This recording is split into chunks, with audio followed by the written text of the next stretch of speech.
What's the first thing a king does when he takes over the throne? Most probably rewriting the laws, economical reforms, whatnot. Talking about Romanian King Carol II had an early fondness for football as he became king. He declared his first and foremost priority to get his country into the next FIFA World Cup.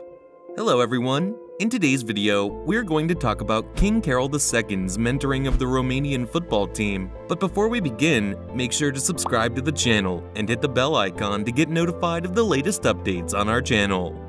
Now, without further ado, let's get started with today's video. King Carol II was born on the 15th of October, 1893 in Pelis Castle, Kingdom of Romania. He was a big fan of football. He was also the Romanian Football Federation's president for almost a year from 1924 to 25. He assumed the throne in 1930, the same year the first World Cup was to be held. What's surprising is that King Carol came into power 35 days before the first ever World Cup. He tried his best to make room for his country in this prestigious tournament and secured a spot 3 days before FIFA's deadline. At that time, the coach was Costel Radulescu. The king, being a football fanatic, took the responsibility of selecting the team for his country from Coach Costel's hands and chose each player himself. The king, after selecting his players, was informed that some of his players worked for an English oil company that was not granting them paid leave for 3 months, and that they would be terminated if anyone would leave for the tournament. King Carol showed the company what he was capable of and told them that he would shut them down if they intervened with the players and their jobs. I'd like to say, still a better love story than Twilight. Anyhow, on the 21st of June 1930, the Royal Romanian team sailed towards France. The French squad, along with FIFA's president Jules Rimet and the shining trophy for the winners of the tournament, were boarded.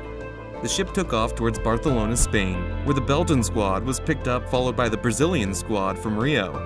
Romania was one of the 13 teams in the inaugural World Cup in 1930.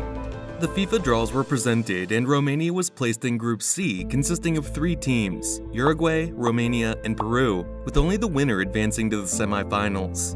Their first match was up against Peru, and the 22-year-old Adalbert Desu scored a stunner in the first 50 seconds of the game. However, the Peruvians equalized the game in the 15th minute. Romania did not lose hope and scored twice afterward, clinching a 3-1 victory.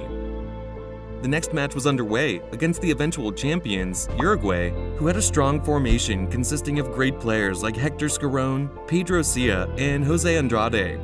The royal team and the king were shocked and disheartened after a 4-0 loss against the Southern Americans and the hosts of the tournament, which made the Romanians pack their bags and return home. However, due to the interests and the participation of the late king in the Romanian football world, it gained immediate popularity among the Romanians and became an obsession. The king vacated the throne in 1940 and passed away 13 years later, but would always be remembered as the only king who coached a national football team at the World Cup.